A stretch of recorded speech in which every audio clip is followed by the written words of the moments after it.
had faith. I was like, no, I believe in my dreams. God's going to make it happen. And then I booked my first job at 18, which was with Beyonce. Nice. Crazy in Love. That was my first, The music video. Mm-hmm. Oh, and the Crazy in Love music video? That was my first job.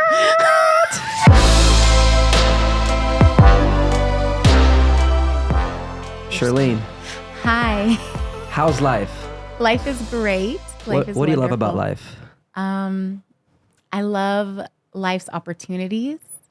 I love that, God chose me at a time like now to be here. And yeah, it's an interesting time in the world and I get to be here during it. It's cool. Yes. Well, I mean, you've been choreographing and doing great works for a long time. And now you're also on tour. Mm-hmm. The very important artist. Tell us about that. How's that journey been working with Lizzo? Well, so amazing. I've been working with her since 2019. And then, that whole thing happened where we all had to stay home. Yeah. Really that sucked. thing. Yeah, that little thing. But yeah, working with her has been amazing because I'll be 39 this year. And I had booked my first dance job 20 years ago. So wow. Yeah, my first job was when I was 18. And I've always been like a thick girl, like curvy girl. And it was the first time on a job that it was celebrated. And I was like, oh, wow, I can just focus on dancing.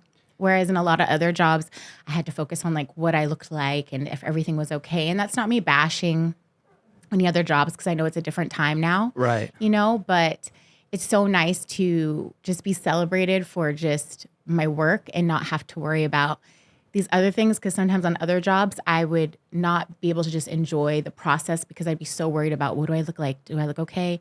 Am I getting too fat? Am I getting too skinny? And it can kind of mess with your mind a little bit, So well, the standards of beauty are always changing and fluctuating. It's like something is in one season, then it's not, and it gets a lot of people to like not love our own bodies, right? Yeah. Because it's like, what's the new thing this year? That part. Right? I heard that skinny is in again or something. I don't even know anymore. I'm just like, what is happening? I have two parents that love me so much. So I wasn't insecure so much about it until other people started to make me insecure. So on these jobs, I was like overtly or? I mean, yeah, like I would really? be pulled to the side, like you have to lose 10 pounds or like don't eat.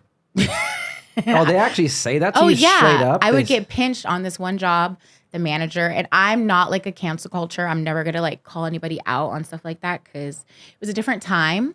Do you know what I'm saying? And but they would directly look you in your face and say, you need to lose weight. Yeah, I had a manager that would pinch me and say, what is this? Like right before I got on stage. Yeah. A lot of my career, on almost every job, I had an artist that literally vouched for my body type. Major artist. I don't know if I should say it because it's like, then it's like, oh, that was the management.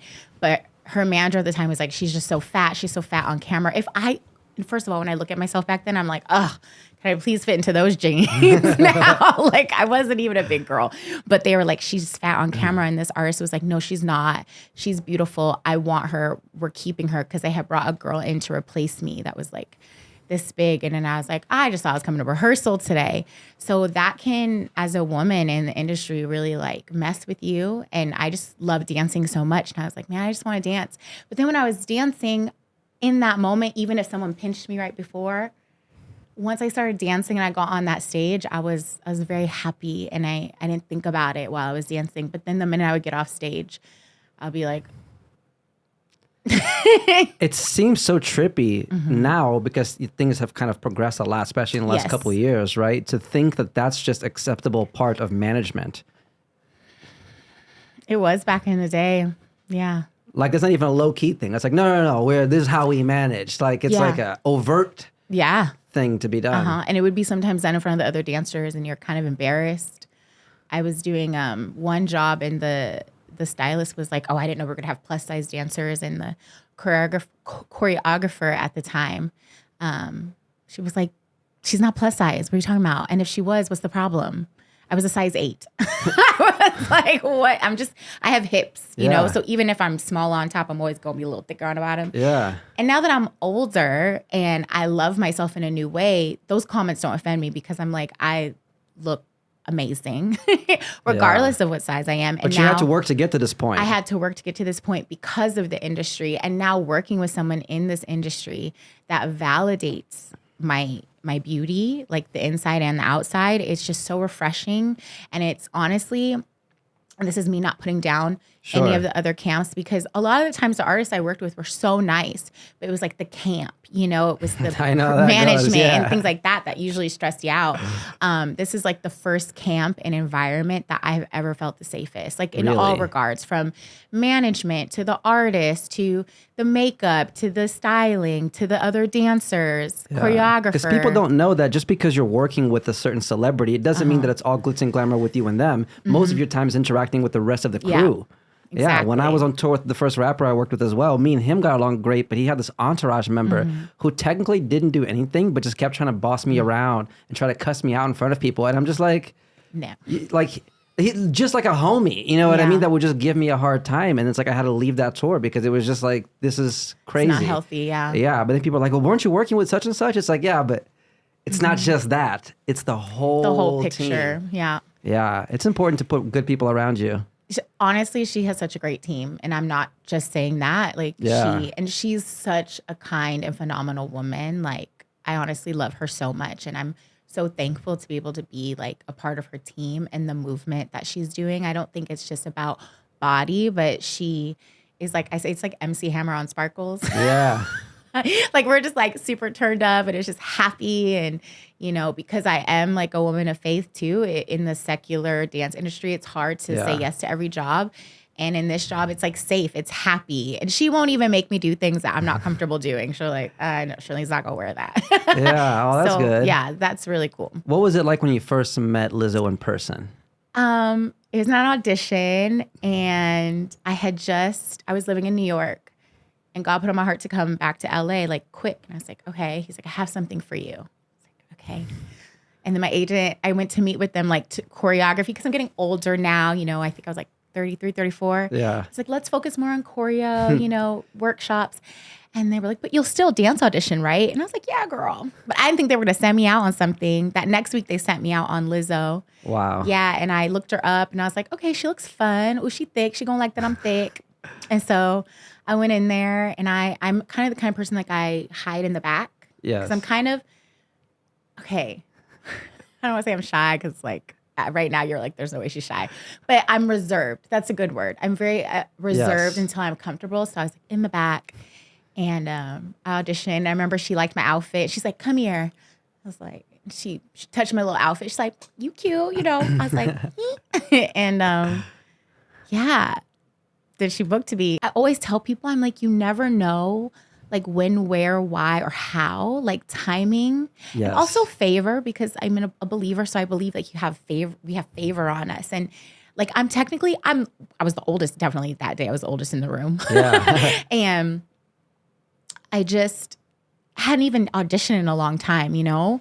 And it was just God's time. It was just like, this is it. We're going to do it. And perfect timing. it happened. And the one show, the Ellen show, was the first show I did with her. Yeah. Turned into multiple shows, and I'm still around. It's so cool. That's amazing. Yeah, I'm like, wow, I'm still dancing. That's so cool. It's so nice to see more love and acceptance becoming a thing. You know, 100%. before it used to be such a rare thing, but now we're realizing that's part of living, I guess, almost like in a faithful way, right? Is also seeing through the eyes of God, which is seeing the beauty in everything, right? And I think that's what it represents. Yeah. Right? It's self-love and expression. Yeah, and that is her whole thing. It's like, that's the tour theme.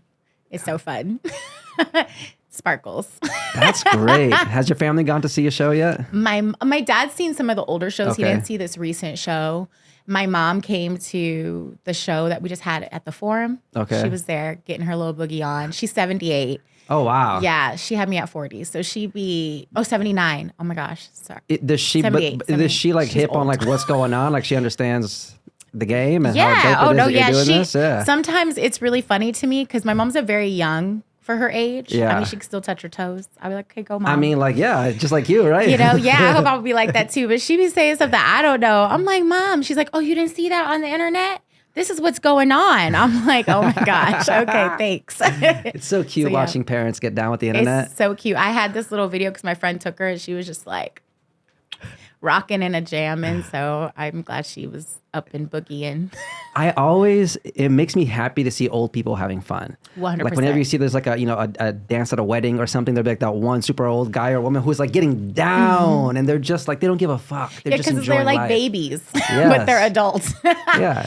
There was this little old lady in the CVS parking lot in Burbank yesterday. I was running errands and these people were playing like the polka outside, like saying, I need money for my kid. And this little old lady, she was like, oh, I this is from my country. And she got out the car and started dancing. I was like, I'm gonna dance with her. So I started dancing with this little old lady in the street. And it was her joy because it was like this innocence. Yes. It's like when they're like babies and old people are just like so innocent and like, oh, little nuggets. Yeah. It's almost like they get back to what really matters. It's just making the most out of every little moment. Yep. I remember I went to go see a stand-up comedy show. It was kind of like a raunchy show, and there was this old couple in the audience. I just kept looking back at them, just seeing if they were laughing, and they were like, I don't know. It just, I love it. Seeing anybody genuinely have a good time. I think that's one of the cool things about the internet is that there's a lot of crazy stuff about it too, but also the fact that we can see random people around the world being quirky at home, right? Because when you think of the world and it being like a scary place, which it can be, and it is, right? And we're kind of programmed to be in defense mode, right? Because there technically is a lot to defend from. Yeah. That we can forget that also some of these people are just dancing in their living room. 100%. You know, that it's like... It would be nice if the dance community kind of connected back to that a little bit. Sometimes we start to get it's a job, we have to be so good, and some of the joy gets taken out of it. Yeah. I see it, and it makes me a little sad. It becomes so like robotic and competitive where we all started dancing because of that little kid in us, you know? Yes. Yeah, just feeling the beat and just letting it go through. 100%. Now, do you still want to choreograph and teach? Yes. That was like a I recently actually I laid down my classes because I would teach like weekly classes and stuff a lot. And it was just on my heart to lay them down. So I'm gonna just do like little pop-up classes here and there. And I want to like start more of God put on my heart like this nonprofit and kind of pour into that a little bit more. Yeah. And doing like tonight I have a free class. So instead of like, and this, I'm so thankful for these other studios and everything, but I just, with where like God's taking me, I can make revenue other ways and just to be able to like do free class and talk about sounds God. more fulfilling. Oh yeah. And then I can You wanna talk be about of God service. freely. Yeah. And people just come, dance, clean music. I've always kind of had, since I rededicated my life to the Lord when I was like 27, it was about the last 5 years, I was a little bit like, teaching heels class. It was always on my heart, like back and forth. It's hard because I'm abstinent. So I'm waiting until marriage. Okay. I From 27? Yeah, 27. It started at 26, but the first year I did a couple oopsies. I was like, it was hard. But yeah, like 27, So almost 28. 10 years celibate? Yeah, no, 10 years, yeah. Wow. Yeah, abstinent. I heard that abstinent and celibate is different. Abstinent means you're waiting until marriage. Celibate means never again. And Oh, really? That's what I just learned. Oh, I didn't know that. But so you've been abstinent for almost 10 years. Yeah. Yeah, so teaching heels, and it's become, and this is me not saying anything bad about anyone. And whatever people choose, that's their choice. Like, I'm not a Christian that judges anyone, but I do know what God puts on my heart, right? Yes. So that intimate relationship that I have with the Lord, the more I spend time with him, it's like a marriage, right? When a husband and a wife are super united, even if Drake, I would say Drake because every girl's like, Drake, you know, if Drake walks by, it's not as exciting as it would have been maybe even if you and that person just first started dating. Right. Like that husband that maybe in the beginning when they were dating and Drake hits on you, you're like, ooh, Drake just hit on me because you're not so yoked up, right? But now that you're like yoked up and so in love and engulfed in that person, like you know that person's thoughts. You know what that person wants for you. You know what that person needs for you. That person's like a covering. So for me, God, the deeper and deeper that I get with him and just love on him, and he loves me so much. He loves me so much. Certain things don't taste the same. Yeah.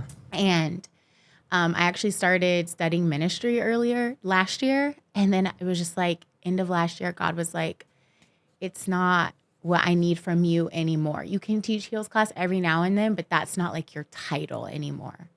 And you have to kind of not title, identity. That's a better word. And I think what happens is in this industry, we allow people to give us an identity.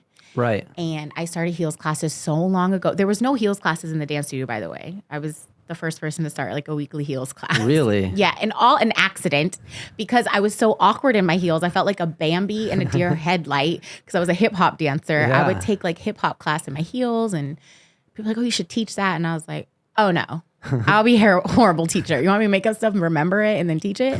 No, I'm just trying to learn steps." Yeah. And long story short, I did it, and it became a thing. And some of the people that became teachers like Jersey and Bryn, those were my subs. And I was like, yeah, give them a slot. When I moved to New York, I said, give Bryn my slot. And it's so cool to see what's happened. But what I also have seen happen back 12, 13 years ago when I was doing it, I was a hip hop girl. So I was just like doing hip hop choreography in a heel. Now it's like a whole movement and a type of movement that I'm not comfortable doing. And it's like Shirlene Heels teacher, but heels became such a, not a shoe, but a style that if my kid did, I would snatch her by the back of the head and be like, you gonna come out. I don't have a kid yet. Still looking for a future husband. Can I ask when you decide to dedicate your life to God? Yeah. Can we talk about that and what was the catalyst that led to that? Oh yeah. I'm real transparent about, especially that. I did not grow up like in a faith house. Okay. But there was like a church down the street. So I started going to church as a kid. Okay. And my parents On your own? On my own. Because I was like, ooh, they wearing dresses. I want to wear a dress. Because I love to dress up. And went with my friends on the block. You know, back in the day when you had friends on the block and y'all met up. And then I was kind of evangelizing because I was like, let's all go. It's fun. Arts and craft. We get to sing and dance and talk about Jesus. And so, yeah, that's how it started. My parents started to go to church. Yeah. They were like, oh, we should maybe go with our kid. I'm like, yeah. I got saved when I was 14. And then my dad, he didn't make a lot of money when I was a young kid. Like he was a used car salesman, but then he started to get really successful in finance. So they put me in private school. I was like Christian because now I'm learning about Jesus. They put me at Village Christian because I'm from LA, Village Christian in Sun Valley, shout out, VCS. And I started going there from 5th grade.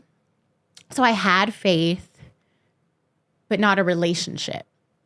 It's two different things. So I believed in God. I was like, okay, God is real, Jesus. I was a goody two-shoes, all that stuff. And then I started dancing in high school. That was also a thing because I tried out for my team, didn't make it. I was like, oh, this is hard. So then I tried again, worked really hard, made the team. The girl was like, maybe we should go to class because you're really slow at picking it up. Went to Millennium and I was like, this is amazing. I'm going to do this for the rest of my life. So with God and like, I had faith. I was like, no, I believe in my dreams. God's going to make it happen. And then I booked my first job at 18, which was with Beyonce. Nice. Crazy in Love. That was my first, that music video. Mm-hmm. Oh, and then Crazy in Love music video? That was my first job. History. Yeah. And first time in heels too. Like I never had danced in a heel until that audition. That's Who choreographed that? Frank Gatson and Lavelle Frank. Smith. Yeah. So, and I'm so thankful for Frank. He blessed me so much in my career. Shout out to Frank. Shout out to Frank Gatson, one of the greats. He's iconic. And so I was like this Christian girl, now a dancer. And I wish I had someone like me around back then. Not to saying anyone in the room wasn't, but they weren't sharing that side of them. And you know, temptation starts to happen. And all the things that I said I wouldn't do, I did. Because I was like, I'm going to be a virgin. I'm never going to drink. I'm never going to do drugs. Well, you know, weed, drinking, sex, like the dance community. Yeah. Did it all. Yeah. Sorry, Dad. I think we've all had our experimentation phase. Yeah, I mean, not everyone. Like my best friend married her high school sweetheart, and like But that's more rare nowadays. It's so rare, but it happens. Yes. But yeah, I was doing everything, got in this horrible, just horrible relationship.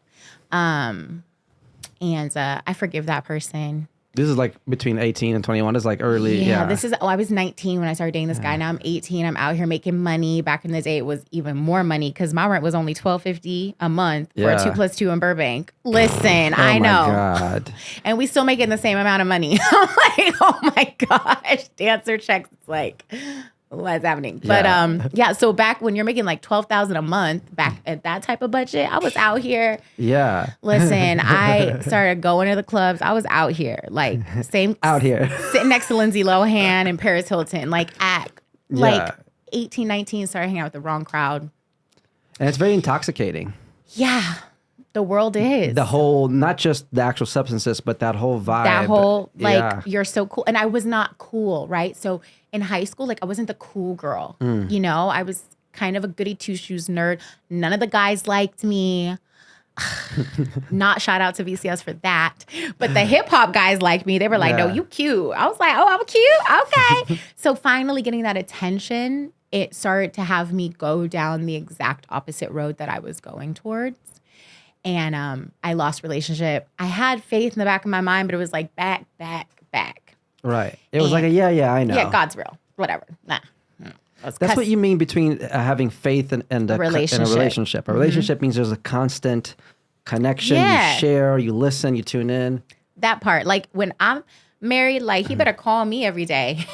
I'm a little needy, maybe when I'm single. I was like, but it's like you check in. You know, it's so funny to me how some people pray like, oh yeah, I'm gonna pray, or I pray when I need something. Imagine being in a relationship with someone only reaching out to you when you need something. People don't even like that with friendships, right? Yeah. So for me, God, it's not just when I need something. It's I woke up this morning, oh my gosh, God, I love you so much. Oh, I love you, I love you, I love you. A lot of my prayers is me just saying how much I love him. And that's a beautiful state to be in, a state of gratitude. Yes, 100%. And when you're in that state of gratitude, things just pour.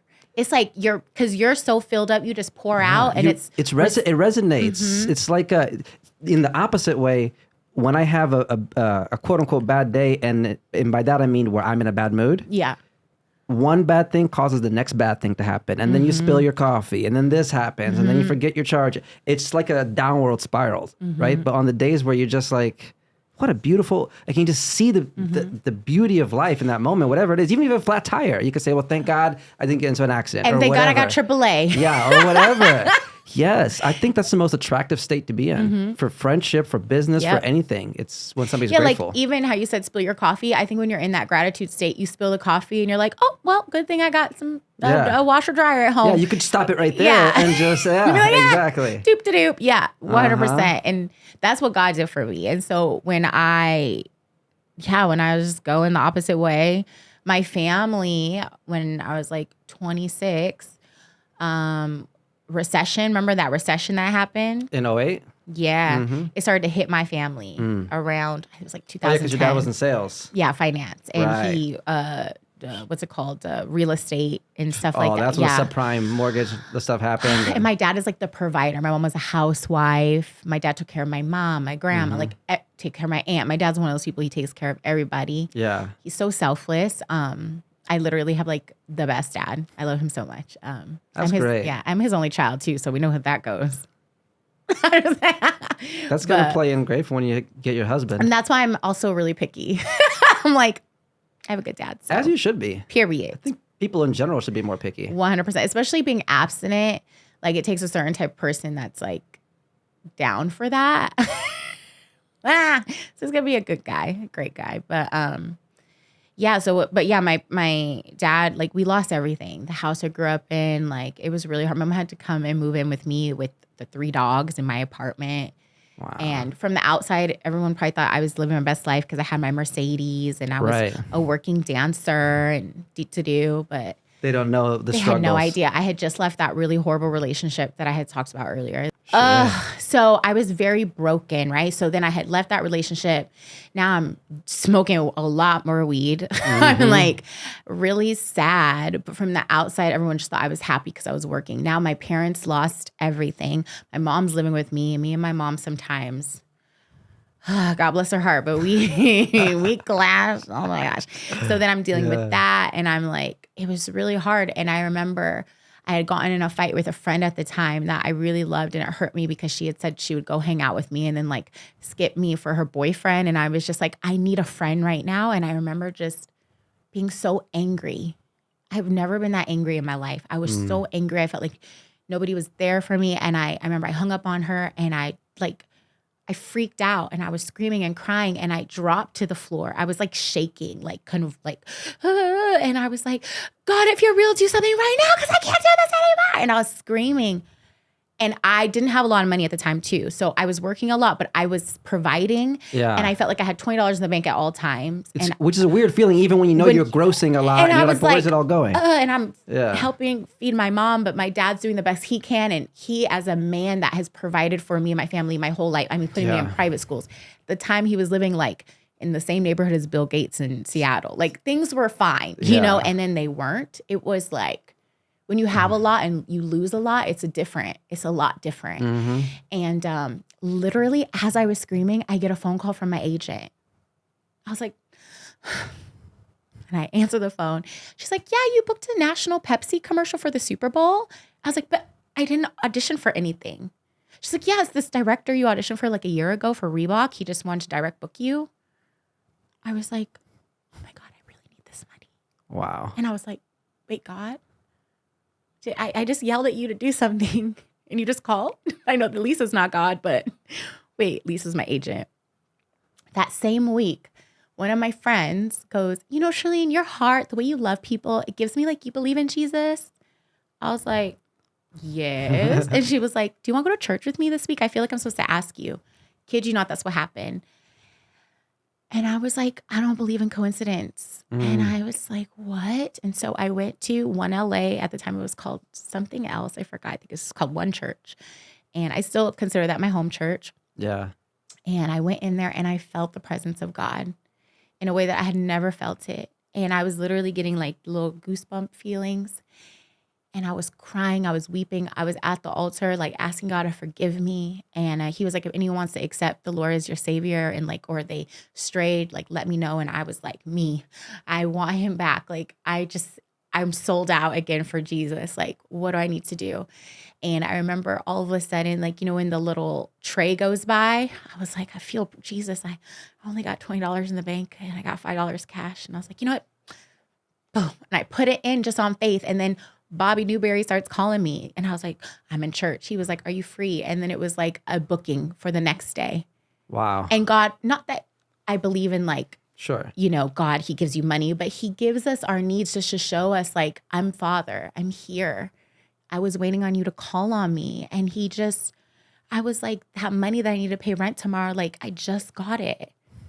And then my agent was like, we'll upfront some of the money for you. I was like, wait, what? And they knew what I was going through with my family. She's been my agent since I was 18. And is that Lisa from GoTo? Yeah. Shout out to her. Yeah, shout out to her. They're like family. They know so much. And that was the beginning of us dating, right? Me and God. And I would literally like put my Bible next to my bed. And I was still smoking weed. I was going to church high, like, woo, hallelujah, you know? It took me some time. Not that, and that's the thing is that's why I'm not one of those Christians that tries to say what is good and what is bad. What is good to me is my relationship with the Lord, because that is what's revealed to me what I can and cannot do. Yeah. What is good for me, you know, what he needs for me to be a better version for me, for him. And now we're just like, I'm all in. I'm back to how I was in high school again. You know, like in that. What way? My purity, not just like sexually, but my purity in the way I look at life. That's great. Yeah. It's like it upgraded the filter that you see the world through. Mm-hmm. I could get emotional. Yeah. Like. What does compassion mean to you? Just loving people like the way you know that we're supposed to love, without needing anything in return. I remember one time I had a conversation. Someone said, there's no such thing as unconditional love until you have a child. I was like, that's not true. It's not true. You can unconditionally love every single person you meet, even in an instant. Yeah, because it's about you. It's about your ability to love. And that's not the same thing as accepting everything they do if somebody's doing something harmful to you or whatever, right? Like you can like judo block somebody from hurting you while still loving them and understanding that nobody naturally wants to inflict pain on anybody else. It's really just a reflection of how they're feeling. And the truth is, most people are dealing with so much pain and unresolved trauma. Like now when I think back to the first relationships I had in LA when I first got here, now looking back at it after doing years of therapy, I'm like, oh my God, we were just taking our traumas out on each other and neediness and attachment styles and everything. And it's like, wow, it's people are going through shit. Yeah. I like especially that it's now. become more acceptable to publicly be vulnerable.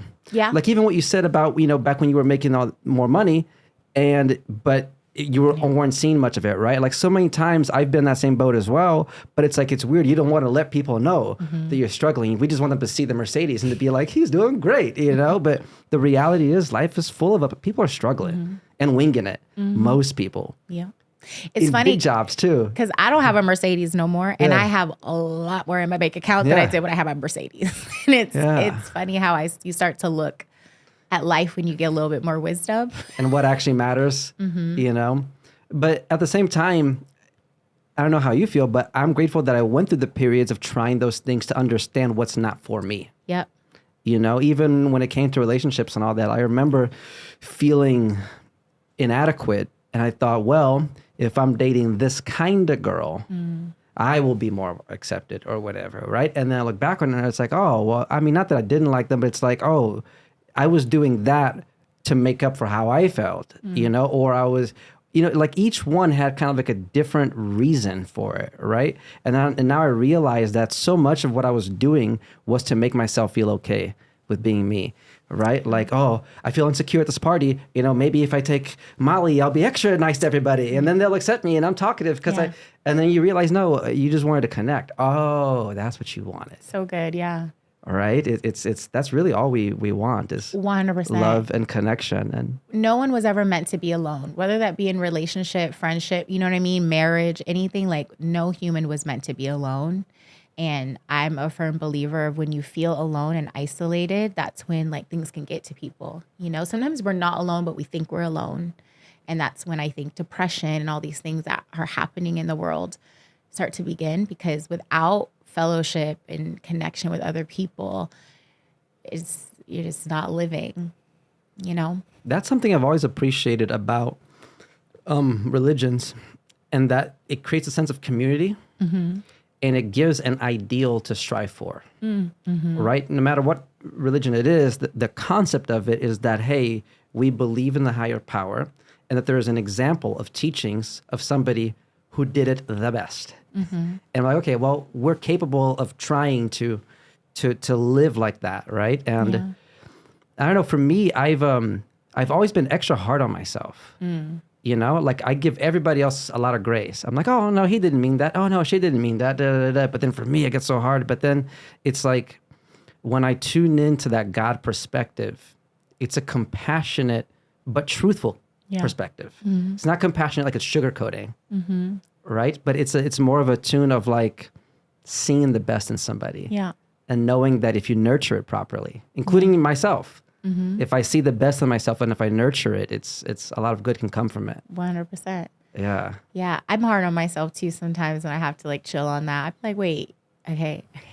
And that just stems from childhood. Because even with my faith, I still like, no one's perfect, right? We're trying to be what I'm trying to do is Jesus is my example, and I want to like walk like Jesus as much as I can, but I'm not Jesus. I'm his bloodline, but I'm not Jesus. And so sometimes I do get hard on myself. The one thing for me is because I've dealt with that spirit of rejection, not being the pretty girl or the girl. Even once I started booking jobs, like something was wrong with me, like, oh, your body, or you have the least technique, and like that spirit of rejection of not feeling like, do I belong here, has caused for me sometimes like, well, I'm just going to work extra hard in that perfection. Like I got to do so good. I can't mess up. And now I'm finally at a place in my life where I can be like, chill. You're doing your best. Like you are working so hard. So don't do the most just as a way to cope with the stress. Yeah, just do it's one your thing best. to get motivated to improve. That's that's a great thing overall. Yeah, right. work ethic is a good thing. But the same to you, it would be for me when I feel like I needed to overwork. I would take on every single job and not have any weekends off or whatever, right? And then I'm like, why am I doing it for? It's like it's kind of becoming detrimental. I like working, but I don't want to do it from a sense of desperation. I prefer to do it from inspiration. Yeah, come on, that's right. You know, it's too. I could tell you're very passionate about your work. It's cool. I love creating. My parents were dancers. They both did ballet, classical. Oh, that's so cool. Yeah, and my stepfather and my sisters. So I really. Do you dance? I mean, I have rhythm. You know, like if we go to the club, I'll get down, but I don't dance. Where are you from? I was born in Brazil. Okay. And then moved to Chicago and grew up in the Midwest. Cool. Yeah. Do you speak Portuguese? Yes, I falo português. That's so cool. So you Sí. speak English, Portuguese. And I can cheat Spanish pretty Okay, good. come like we on. just went to Costa Rica and and I've been watching Narcos a lot, so try to sound like a Colombian Sounds like drug a lord. show. Like it's the way they say it, you know. But we're not going to do that. We're not going to live. I like the umph that they say it with, you know. That's really cool that you're from Brazil. That's cool. I like it. That's your name. That makes sense. Yeah, well, it's a nickname, but it just stuck. You know, it Yeah. feels more like me. Yeah. My government name feels weird. My government name is so weird, but it's Is it not just, Shirlene? It is Shirlene. It's so weird. Shirlene. It's so that's a great grandma. name. I mean, it's my mom's older, so it fits. It's very 1944. You know what I mean? I'm fine with it. I've been but rocking it's swaggy. it. No, It's swaggy. It's Oh, not like it's no. like Olga or something. Yeah, there's like names that for gives sure, me- or Beatrice. It right? gives me There's like that category, but I mean, I'm rocking it. My You last, feel like it's in the Beatrice category? yeah. Might as well be Blanche. I mean, I was like, Shirlene. My mom was like, well, yeah, that's what happens because my aunt is Shirley and my grandma's Earlene. You know. I like Shirley. I Thank think you. it I mean, doesn't- I doesn't like sound- it, doesn't. but- It doesn't have old sounding like that. Liz will be calling me Big Cheryl. I'm like, oh my God, that sounds so country, but it's funny. I'm here for it. I just like my name. I was like, Shirlene Quigley. Okay, it's fine. It's unique. It is. It is unique. That's for memorable. sure. It's for memorable. What are you looking for in a husband? Oh my gosh. I need first and foremost someone that loves the Lord so much, like loves God more than he loves me. Like Jesus specifically. Yes, I want him to be a believer in Jesus, that Jesus is our Lord and Savior, and he's coming back soon.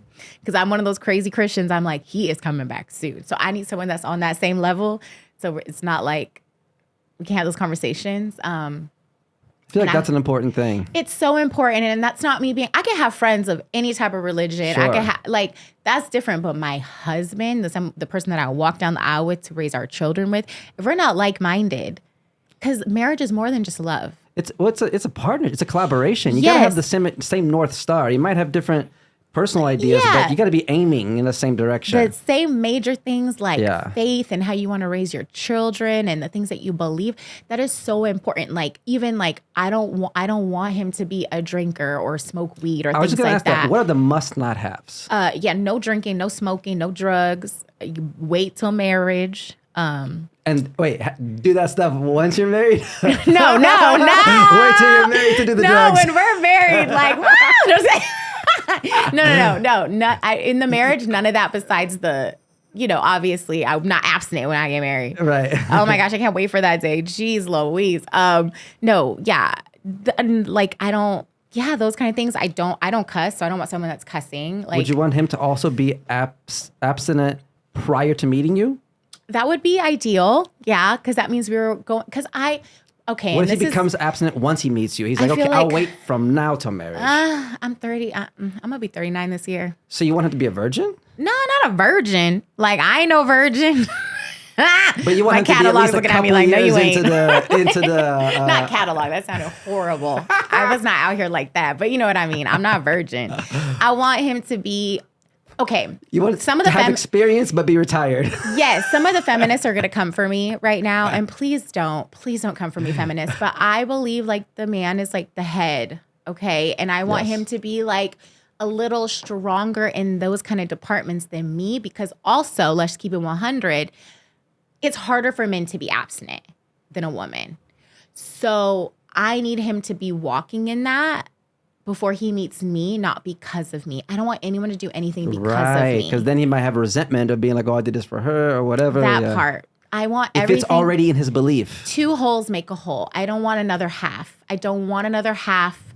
I'm good. I like me and my dog. I'm out here. We good. You know what I'm saying? Like, I am good all by myself. So I don't need anybody, but I know that God has someone for me. So whoever that person is, I just want him to be whole by himself. Because I ain't going to change anything for nobody. Let me tell you that. If someone's like, I want you to be a housewife, that's not who I am. So I'm not changing that for anyone. If God puts on my heart after I have a baby, I could see me wanting to take some time out because of the baby. That's because I barely want to leave my dog, okay? Right. So I can't imagine when I have a baby, I'm going to be like, oh yeah, baby. So, you know, just little things like that, that's different. But just being on that same accord of like, because, you know, people like, you know, like love is love and like, God is love for me, and love is actually a choice. You choose to love somebody every day. You know, it's not because if I was with everyone I was attracted to and loved, I would be married a lot. You know, love is more than that. It's foundation. It's, can we choose each other every day? Are we on the same page? Do we give to one another? Not just financially or status, but like, let's say, okay, let's put it like this. Let's say I'm a millionaire, because I'm going to be in Jesus' name. Let's say I'm a millionaire 3 years from now, and my husband is a full-time minister and makes, at a small little church, he's making $40,000 a year. I don't care about that, because you know what he does for my family? He covers us with the word. He covers us with a foundation that is so strong that that's giving to me more than I could get from someone that's making 3 million, right? Or if it's vice versa, if let's say he's making millions of dollars, okay, and I'm pulling in $10,000 a year. Let's just say something crazy like that. I'm just doing Zoom sessions, okay, from my house. I don't know. But I wake up at 5 a.m. and our kids are taken care of. Everything is ready. I pray over our house. Like, I'm giving so much that there's this balance that it's just like, wow, you know, so that we give to each other in such a way that causes that if the rain comes, anything, we're on such a firm foundation. Like, I need that. Like, loving someone and having fun and all those things, that's great, but it doesn't make a marriage. I think there's levels to this whole thing, right? Like when you're younger, it is about like, oh, she's cute. Yeah. Oh, there's a vibe. It's more about the spark. Yes. And feeling. And you're like, oh, butterflies. But then most of the people I would spark with are people that I wasn't long-term compatible with. It was just in the moment. This week, this feels great. But then it's like, we have 2 totally different views about this, you know? Like, butterflies go away. Yes. Not in the sense like when you're really in love with someone, there's still butterflies, but it's a different kind of butterflies. It's a different kind of butterfly. Unconditional love is a different thing, right? Like it's, you know, like what I have with Yanni, it's interesting because it's like, it literally feels like, it's like, well, I want to protect her heart forever. That feels like it's a part of my mission. That's so awesome. Good, right? It is. I touch and agree. Like that's you do that. It's a different desire than when it's just a physical thing. And obviously we have an amazing physical thing, but it's I've never wanted to deeply protect somebody long term as a desire. That's right? So good. As like just the same as like I would be upset at myself if I not to compare. Okay. I really care about fur babies, okay? Like if I lost my dog, my heart would break. I'd be like, no, I don't want him in the world without me, without my love there. I'm sure he'd be fine, but nah, you know what I mean? It's like, you're just like, I'm the same. And it's so interesting, right? Because it's like, I'm with somebody where it feels like, almost like we're family already. So good. Right? And it's a kind of a safety, not safety, but I don't know what's the right word for it, but it feels like, oh no, you're in my tribe. This is set. Can't escape it, right? It's like I want the best for you, regardless. Of what happens, right? And I think it's been nice to understanding what that means to love unconditionally, right? Because before, I remember I was in a relationship where I didn't have any friends in LA. And I was dating this girl, and she introduced me to a bunch of her friends. Okay. So then her friends became my friends. And it became a thing to where it was like, oh, if we would ever get into an argument or whatever, she would tell everybody not to talk to me, kind of a thing. Oh, that's so and it's not that she was a bad person, but it was just that kind of a dynamic. And then I stayed in it longer because I was afraid to lose my friend group. I was like, well, these are all the people I like to talk to. So if me and her aren't together, then I have no friends. So then I was like with somebody that I wasn't loving Yeah. because I wasn't whole. I've been there. I get that. Right? It's a decision made from a place of lack. And I think that that's, it's funny because I go back and forth about religion, although now I believe in God more than ever. And I definitely connected to the spirit. And what I notice is that, and you can find different words for it. Call it whatever you want. The feeling is the same. Like, how does a mute, deaf person talk to Jesus? It's just a feeling. Yes, because of spirit. Right? You can change It's the words. spirit. It wasn't just sounds coming out of your mouth. Once we colonize Mars, there's going to be a different word for Jesus. He might be called Bobby or whatever. You're still talking about the same thing. It's like great creator, center of love, right? And when I'm in a place of lack and a place of fear, my decisions are so different than when I'm in a place of gratitude. And I go back and forth. There'll be days where it's like, I know this stuff, but it's like I'm not connecting to my faith, right? Yeah. I'm just thinking of everything that could go wrong, and then I'm making like survivalist type of moves in the relationships, in the connections.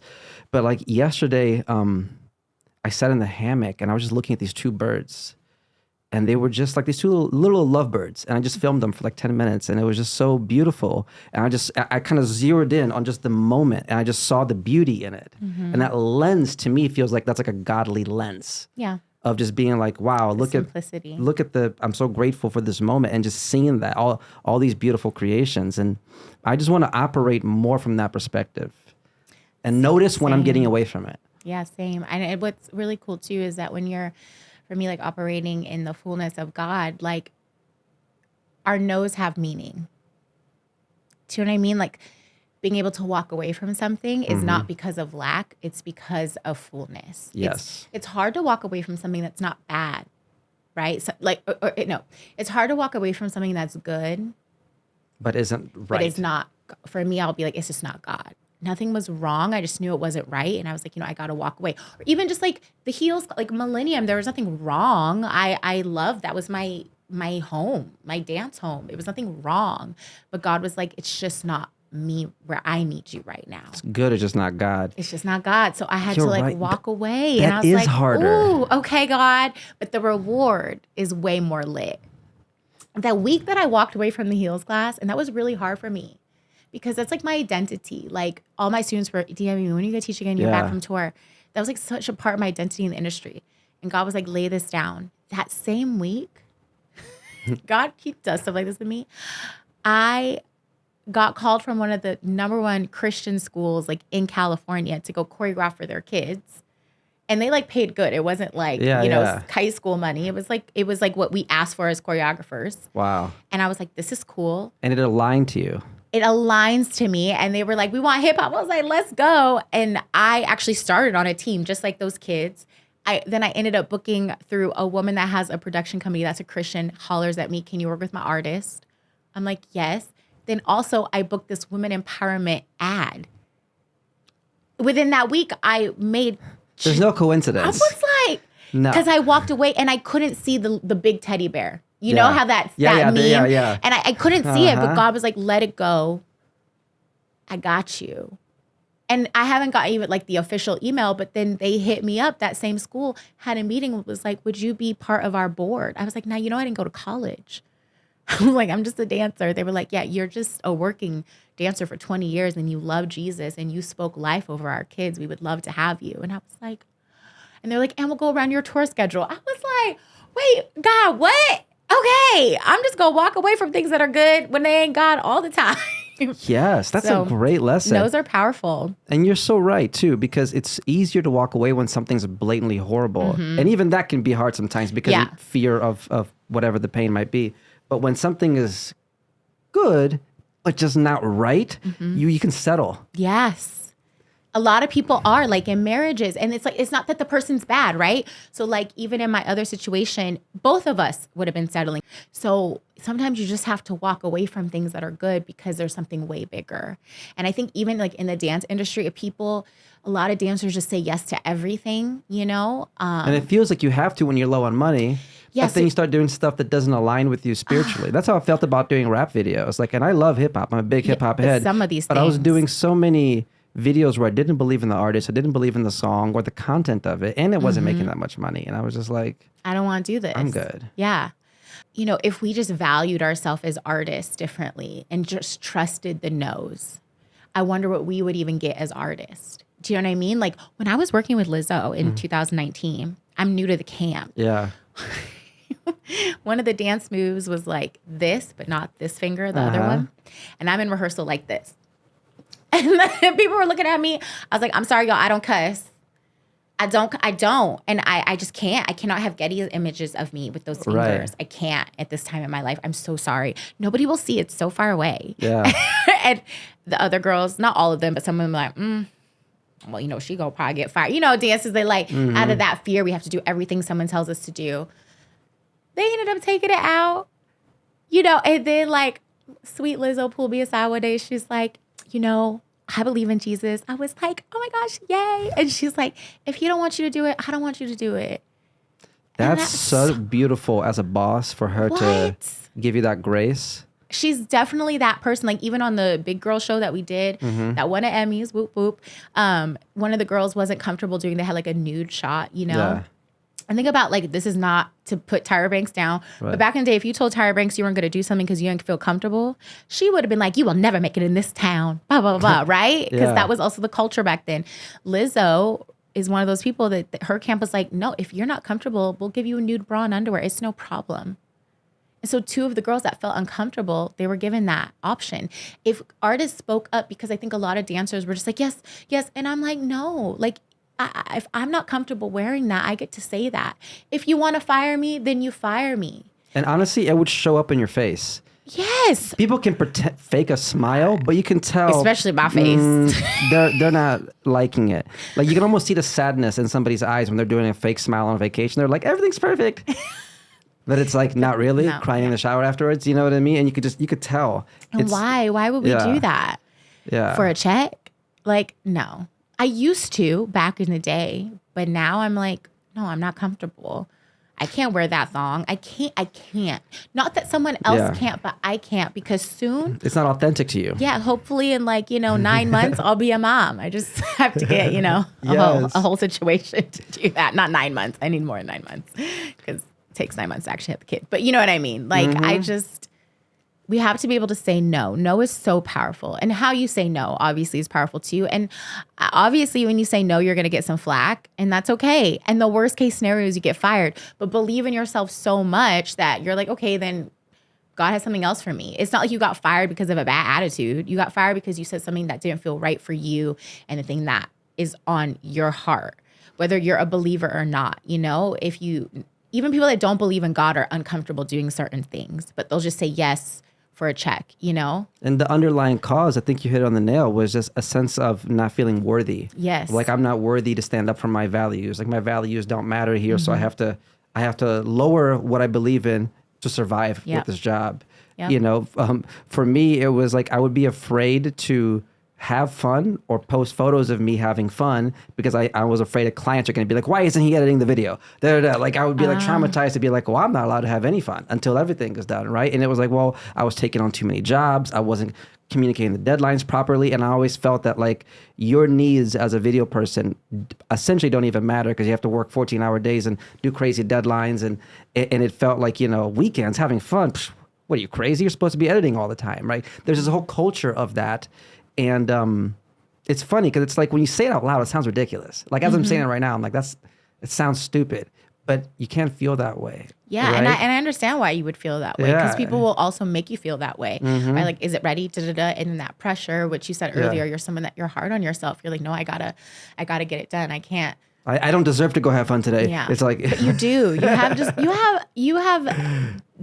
are worth to have fun every day. Yes. If you want to take an hour just to go have some good time, 2 hours, or even like, you know what, today I need to take that day, you take that day. It's okay. We don't let people down. Obviously, like I couldn't do that probably. Like if we had a show day, I'm like, Lizzo, I need to take a day. She would be like, girl, but it's okay to, to communicate. Yes, communicate. And that comes from worthiness, right? Of me feeling like, okay, no, in order for me to do great on that video on Tuesday, I can't also be having a 12-hour day on Monday. So I have to know that, like, okay, if I want to show up at 6 a.m. on an early call time to kill it, that means I have to get a good night rest. I should probably get a massage the day before. I try to backtrack and say, okay, I deserve to nurture myself in these ways so that I can show up for my best. I used to always assume that like, oh, I'll Superman it. like assuming nothing's going to go wrong. Like Sure, a I'll do your robot. video. Sure, I'll do those. I'll edit on the weekends. And it's like, and then you're tired, and then you're late. Then you're like, oh shit, sorry, I forgot to send you that thing. And then girlfriend issues. And then it's like, and all that stems from just not feeling worthy enough to say no. Or to consider myself when I'm even giving deadlines. Like, Yeah. Wait, how old are you? I'm 34 now. Okay. Okay. Yeah. So you're Yeah. at the age now too. I don't know if you share your age. You edit that out. I don't know. Some people don't share their age, you know? Yeah, it's funny because I feel, on one hand, I feel really young, but on the other hand, I feel like I've lived like 10 lifetimes. Like so many chapters of my life had happened, but I've had a lot of chapters. Let me tell you. so many seasons. Ooh, especially before 2009. Oh my gosh. I was like, yeah, I feel super young right now. I feel the youngest I've ever felt in my life, which is cool. Yes. Because I'm What not does it the mean to youngest. be young? Carefree, like that purity I was talking about earlier. Yes. Like to be able to look at life through a 5-year-old lens, but you're an adult. Mm-hmm. So be responsible like adult. You know, all my things are on auto draft. Yeah. Because I'm in that, you know, I had someone in because I was in the situation I was in, and there was someone in that sphere that actually like kind of bullied me for my childlike joy. She would be like, "You're very young for your age. You just, you're just dancing around in life." And I was like, "Yes, I am. Right. What is wrong with that? I pay all my bills on time. Like life is good. I got family that love me. And yes, I'm like woo woo. And a lot of people that don't have that, they don't understand it, and that's okay. I'm gonna still keep doing that. And for me, I'm the happiest I've ever been. I think I look dim your young. light. Yeah, don't dim your light for other people. But some Inspire people, them with it. Yeah, but some people, you know, it's like, oh, I know, because if that person knows what I'm talking about, like, you know, it's like, you know, what's that wicked witch? She's like, nah, like the light, the water, or whatever. It's like some people, the light, the reaction is like, it's too much. So, you know, I'm gonna still be me. But I remember being like, am I immature? And then I questioned it. I was like, I am not immature. I'm just, I'm going back to that purity, because the closer I've gotten with God, the more childlike I've gotten. And it even says in the Bible to love him like a child. And then we're all his children. So no matter how old we get, we're his children. And so I'm not living for this life, right? I'm living for my eternal life. I'm here. I'm living life in this life, but I'm living life for that eternal life. And I'm trying to get to that while I'm here. So when I'm in heaven, I can't imagine. I'm gonna probably be like, wow, like 5 years old every day, the you life of the know, party. like the life. And it's gonna be like, my dress is gonna be lit. Like literally it's probably gonna be light and shiny. And like, I'm not gonna have to worry about anything, just like playing. I'll probably be given a job, like go dance with the other kids. Oh my gosh, yes, let's go dance, you know? So if I could live that point of view now, why wouldn't I? But I get why some people would look at that and be like, is she on her meds today? No, I don't take meds. I don't even smoke weed. I do drink coffee, but that's it. Yeah. I don't know. It's people, they don't understand stuff, and they have to, from their own understanding. But I'm now in a place where I don't get offended anymore, which is nice, because I used to be like, why you talk about me? But now I'm like, okay, whatever. You realize that it's their perspective. It's a reflection of how they look at the world. It's their point of view. People are a lot of times judging from their heart, you know? Most times. Yeah. And a lot of people's hearts aren't, unfortunately, they're not like in the best place, because also at a time like this, like the society we live in right now, I believe it's like, I mean, I wasn't alive during some really hard times in history. Like Sure. I can't imagine like when the Hitler situation was happening. I'm sure that was like a Right. dark time. So imagine during that time and you meet someone that's like, woo, everything's going to be okay. Someone's like, this is a dark time, but it's like, no, we got to think like that. Like life is beautiful. There was a film, I want to say it was in Italian, right? It's technically kind of never been better. It's never been better, but it's dark just- in the sense of like mentally what I've Yes. noticed, because of the Instagram, because of the instant popcorn gratification and Gratification and then fear porn of just looking at everything that's wrong with the world. It seems like it's all burning down, but it's in almost every case it hasn't been better. Yeah, and Yeah. and I don't know, these kids, the pressure they have, like TikTok and stuff, all that stuff. Like, so I think if that's why I think your like your mental health is so important, because if you're not like, because the enemy will attack the mind, right? So if you're not able to like, no, this is not for me, you know, because everything around us is not the reality. You know, I mean, if I start talking about my religion too much, I know, but like we don't battle flesh and blood. We battle things in the spirit. And like in the spirit will attack the mind. And then someone will all of a sudden think they're not good enough by looking at someone else. My mother, who's not a philosopher or whatever, but she said, don't compare yourself and make yourself vain. It'll make you vain and bitter. And I was like, I like that. And it's true, because the minute I compare myself, it's either me being vain, because who are you to compare yourself to someone else, or bitter, because then you're looking at someone else and you're like, oh, they have this, they have that. And she told me that when I was young, and I was like, I'm not going to compare myself, because I don't want to be vain and I don't want to be bitter. I like that, right? My mom had that was a little old school wisdom. Bars. She does. And another bar my dad had was, I never had like the sex talk, which I don't know. Maybe I should have, I don't know, but I never had it. My mom just looked at me with the fear of God in her eyes, that's for sure. Like, don't be out here. She used to say, don't be out here being a fun time girl. I was like, but I'm fun. And now I know what she meant. Woo! Yeah. But my dad said, you own 2 things in this lifetime. Everything else can be taken from you. You know what I mean? Like your car, like it could be stolen. God forbid it happens. Like, but the 2 things you own that you have complete control and responsibility that only you have, nobody can manipulate that, is your word and your body. I was like, he was like, I'm just saying. He goes, that little piggy bank you got, someone could snatch that, but they can't snatch your word and they can't snatch your body. Even now that I'm older, I look at that, like, God forbid, you know, there's things that happen like rape, you know, even in that process, they didn't take it. They tried, but I still own this. You tried to take it, but you can't take anything that I didn't give to you when it comes to this. You can take my car. I'll get another one, but you can never take this body. Even if you raped me or lied on me, I know the truth. I know I didn't say that, or I know that I didn't say yes to that. Yes. I still own it. And so those 2 things were like both of the sayings of my parents that helped me before I had a relationship with the Lord. And then when I had a relationship with God, I was like, oh yeah, I really own all of this. You have a beautiful energy. Oh, thank you. I love that. Thanks. You're great too. I'm enjoying this conversation. Yeah. I mean, we ain't never really talked. Like, we out here Not just a real talking. Conversation. No, this is great. Like, you have such a light about you. Oh, thank you. And I really appreciate this journey that you're on. Thank you. I appreciate that. Yeah, I feel like that's going to touch a lot of people.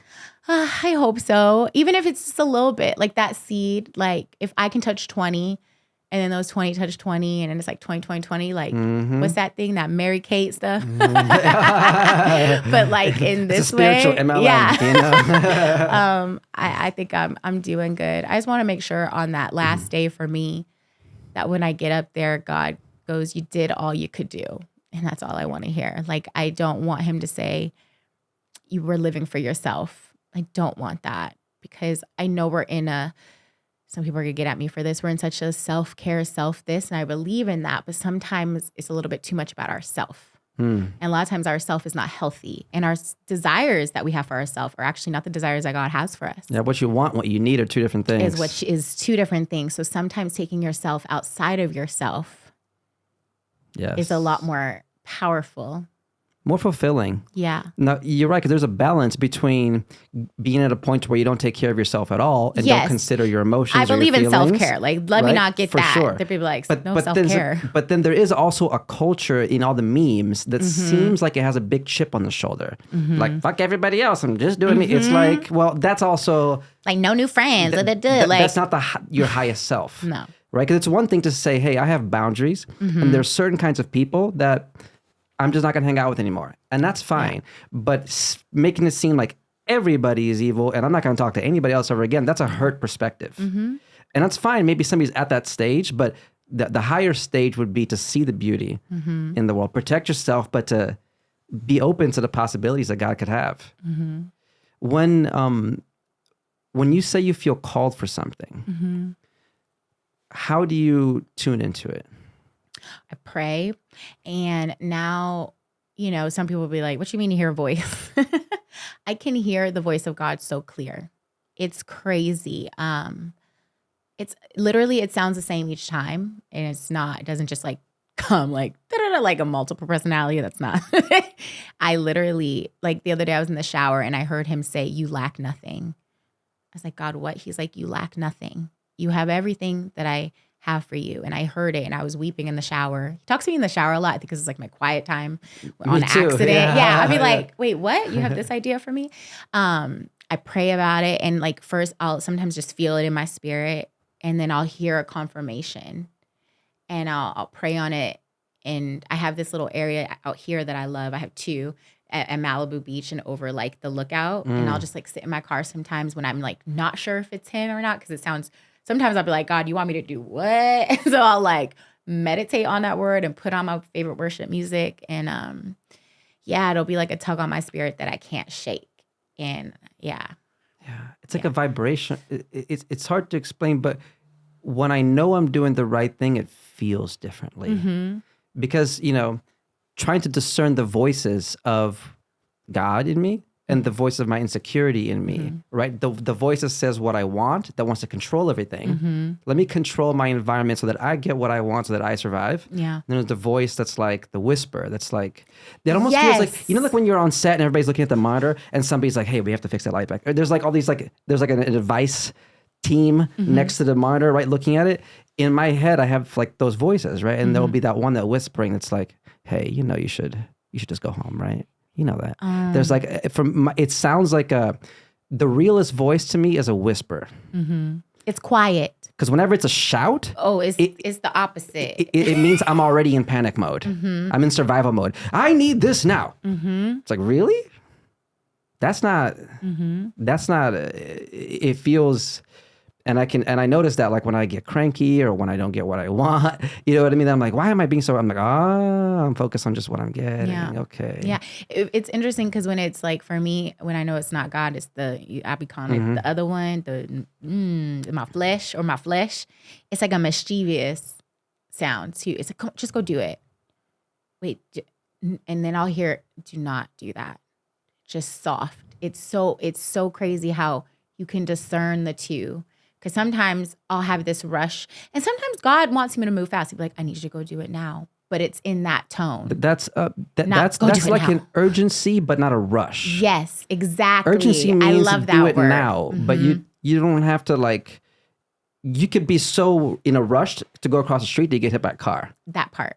Yeah, because the enemy, he'll have you do stuff because he wants you distracted from what God wants for you. Because even when God had called me to come back here, it was like urgent. Like, I need you to go now. I was like, God, you play too much. Because I was ready to go back in 2016. Why you told me to stay in New York? He's like, I need you to stay.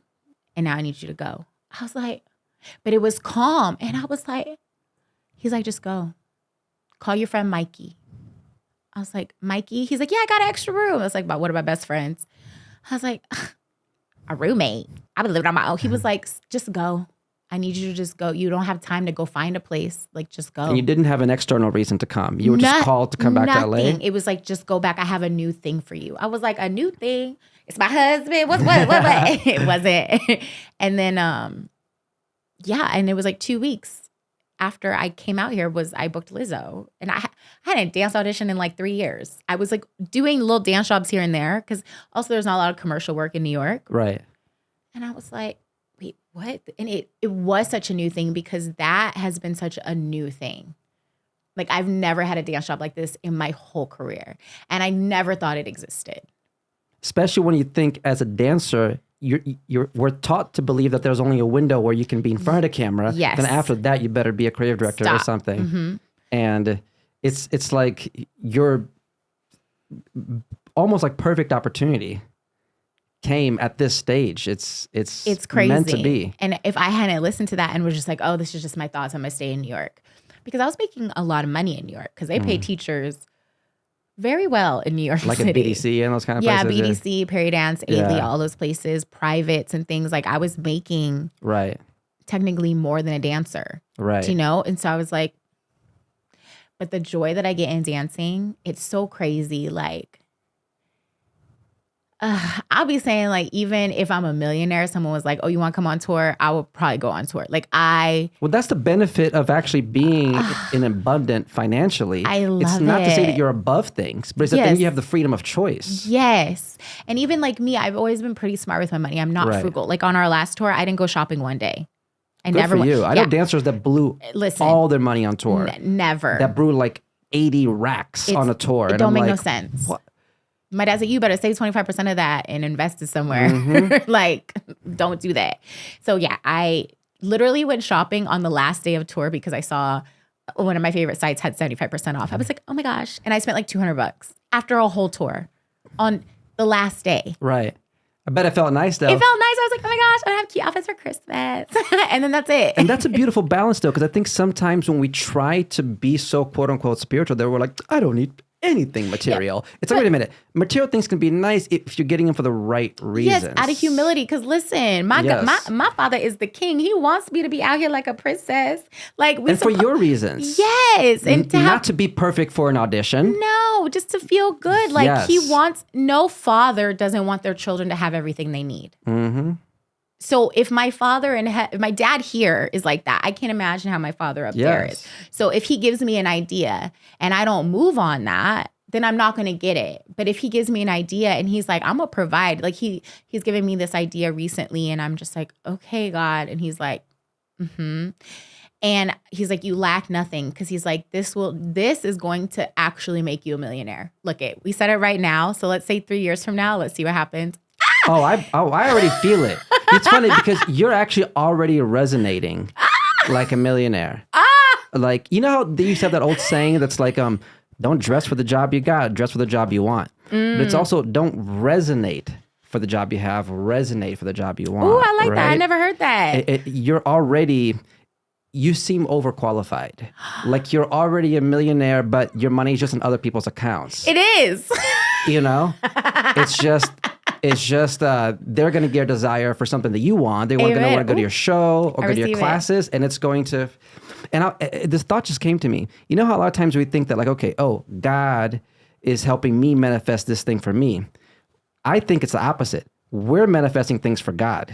Period. That like when people have an idea for like a song or a vision or whatever, an idea for anything, for a church, right? That is God wanting it and saying, you know what? I think this thing should be built. I'm going to put this desire on like these people here. And if they don't act on it, I'm going to give it to somebody else. Because you know that happens when like you have an idea and then you don't act on it. And then months later, somebody else has. You're like, I was just thinking of that. And that's that urgency. That's that urgency, not rush, but urgency. Like I need you. And then when he sees you moving, it's not about, but it's about consistently moving. He's going to bless that. And the next thing people are going to look and be like, wait, what? How did this person just win an Emmy? They was out here 5, 6, 7, 8 in.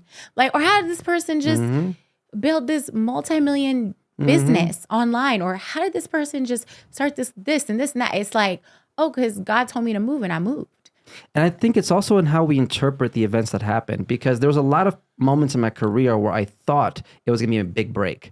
Oh, I'm about to get this one major music video where we can finally make money, or we're finally going to do it, and then it didn't work out. Or we start building a company, and all these quote unquote failures, but they all happened perfectly. Perfectly. Because each quote failure or lesson taught me things to where now I'm creating something that I feel the most fulfilled by. Financially, it's doing the best, and it's actually helping people. And like you said, like I just don't want to do things that don't align with it anymore, right? But I had to look at the failures as valuable. That's part of having faith, even if somebody is not religious. Just like even from a strategic standpoint, right? Look at everything as valuable, right? Like I remember before the pandemic, I essentially lost all my money. Business partner issues that happened, ex-girlfriend issues that happened. Right before COVID. Ooh. Had lost equipment, didn't have a camera, my computer broke, lost my savings, got evicted from an apartment. Like essentially just, because I had known intellectually, save money. Conceptually, I got it. I could talk and sound like I knew what the fuck I was talking about, but in practice, I wasn't living it, right? And then pandemic happened, and I lost everything, and moved to a studio apartment, and then they gave the rent eviction moratorium to where they said you couldn't get evicted because if you didn't pay rent. They did this thing to where because of COVID. Because of COVID. Yeah, I remember. Right, and I said, well, if there was ever a time to invest in myself, this is it.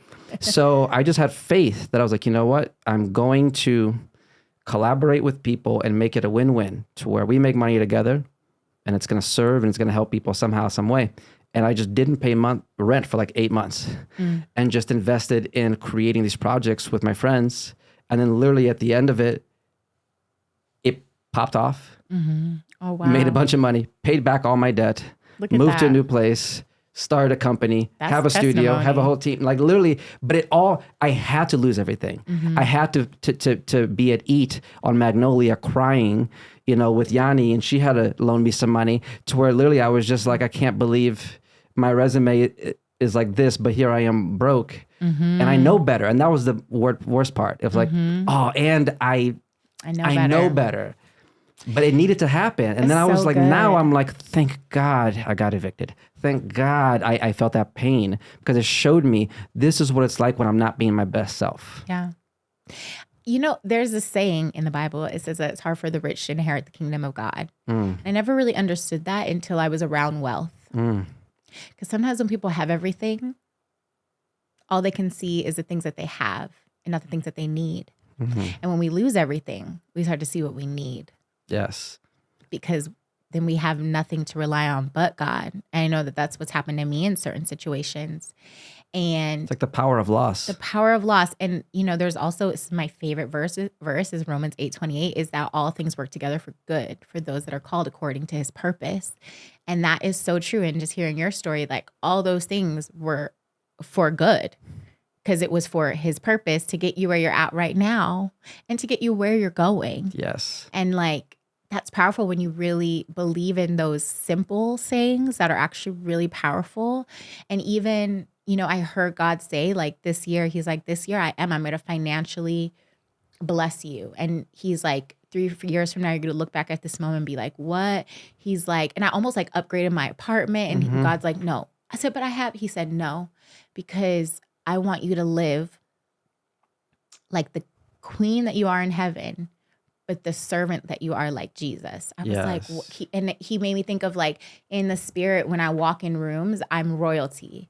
Like how I was talking about in the spirit world, like the things that we can't see. So when I walk in a room, because I know and I identify as a child of God, I literally look like how I'm going to look in heaven, which is, I got everything. And the demons and all stuff, they see that and they're like, and that's why sometimes there'll be opposition. But I'm going to be like Jesus, where I lack nothing. I need nothing. Make people, oh, what do you need? No, I'm good. I just need what I need in this season. Because God was like, we're going to live for generational wealth, because you just upgrading your apartment is not for your children's children. He's like, we're living outside of ourselves, because this world will get us so caught up in, but I want the nicer car and I want the nicer apartment because I can have it. Technically, I look at my bank account, I could get it. But is that going to bless my children's children? No. And is that going to bring you the happiness that you need? No. It's so easy to think that until you've actually made the money and tried the luxury stuff, then it really makes sense. Because when you're broke and you're saying money doesn't make you happy, you're like, okay, maybe.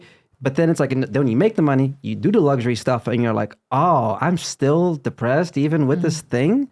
It's like, oh, it doesn't mean no money is going to make you happy, right? Like you can use money for good, but it's not the thing. If you can't feel godly now, if you can't be in that presence here and now, it's not going to make you happy. Can you only be your queen when you have a luxury apartment? Then the apartment's making you. Then you're being crowned by the apartment that could be taken away. It was weird this year at the top of the year, because financially I'm good. He was like, I want you to do a financial fast. I was like, what? Because my friend, she was talking about doing it. And I was like, oh, that's fun. He was like, I want you to do it too. I was like, and it was basically, I could only buy my groceries and pay my bills. No Starbucks, no getting my nails done. Thus my nails are like this. Like nothing. Yeah. He was like, my girl Lucy, I'm a clean freak, but my girl Lucy, she be coming through. He's like, none of it. And I was like, okay. And the reason why he wanted me to do that was he was like, do you see how good you have it? I was like, I didn't even realize how good I had it. Like I thought I did till I was doing that. He's like, some people can't afford to get Starbucks every day. Some people can't have that.